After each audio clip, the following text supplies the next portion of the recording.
സംസ്ഥാനത്തെ 62 ലക്ഷത്തോളം വരുന്ന സാമൂഹ്യ സുരക്ഷാ ക്ഷേമനിധി പെൻഷൻ ഗുണഭോക്താക്കൾക്ക് കുടിശ്ശിക തീർത്തുള്ള വിതരണം സംസ്ഥാന സർക്കാരിന്റെ ഭാഗത്തു നിന്നും ഇന്നു മുതൽ നടപടിക്രമങ്ങൾ ആരംഭിക്കുന്ന സാഹചര്യത്തിൽ ഇന്ദിരാഗാന്ധി ദേശീയ വാർദ്ധക്യകാല പെൻഷനുകൾ, വിധവാ പെൻഷനുകൾ, ഭിന്നശേഷി പെൻഷനുകൾ കൈപ്പറ്റുന്ന 8 ലക്ഷത്തോളം വരുന്ന NSAP പെൻഷൻ ഗുണഭോക്താക്കൾക്കുള്ള 200 മുതൽ 500 രൂപ വരെയുള്ള കേന്ദ്രവിഹിത വിതരണം ആധാർ അധിഷ്ഠിത ബാങ്ക് അക്കൗണ്ടുകളിലേക്ക് ആരംഭിച്ചു.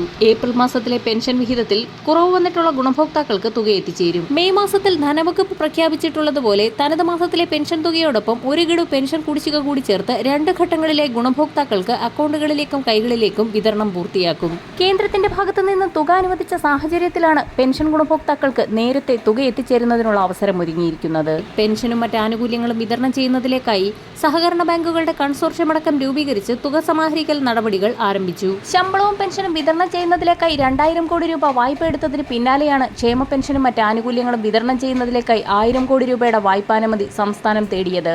കടപ്പത്ര ലേലം നാളെ മുംബൈ ഫോർട്ട് ഓഫീസിൽ ഇ-കുബേർ പോർട്ടൽ വഴി നടക്കും. വരുന്ന ആഴ്ച മുതൽ 2 ഘട്ടങ്ങളിലായി ഗുണഭോക്താക്കൾക്ക് തുക എത്തിച്ചേർന്നു തുടങ്ങും. അടുത്ത പ്രധാന അറിയിപ്പ്: കേരള കർഷക തൊഴിലാളി ക്ഷേമനിധി ബോർഡിൽ അംഗങ്ങളായിട്ടുള്ളവർ പ്രത്യേകം ശ്രദ്ധിക്കുക.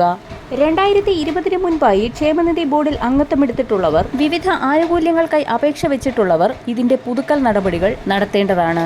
ആധാർ, ബാങ്ക് പാസ്ബുക്ക് ഡീറ്റെയിൽസ് എന്നിവ കൃത്യമായി നൽകേണ്ടതാണ്. ഓരോ ജില്ലകളിലും അതത് ക്ഷേമനിധി ബോർഡിന്റെ ജില്ലാ ഓഫീസുകളിലാണ് ഇത് സമർപ്പിക്കേണ്ടത്. രേഖകളിലെ കൃത്യത ഉറപ്പുവരുത്തുന്നതിന്റെ ഭാഗമായും പുതുക്കൽ നടപടിയുടെ ഭാഗമായിട്ടുമാണ് ഈ ഒരു നടപടി ഇപ്പോൾ ഏർപ്പെടുത്തിയിരിക്കുന്നത്. എന്നാൽ 2020 ശേഷം വിവിധ ആനുകൂല്യങ്ങൾക്കായി അപേക്ഷ വെച്ചിട്ടുള്ളവർ, വിദ്യാഭ്യാസ ആവശ്യങ്ങൾ, ചികിത്സാ ആനുകൂല്യങ്ങൾ, വിവാഹ ധനസഹായങ്ങൾ ഇങ്ങനെയുള്ളവർ ഇപ്പോൾ പുതുക്കേണ്ട ആവശ്യമില്ല.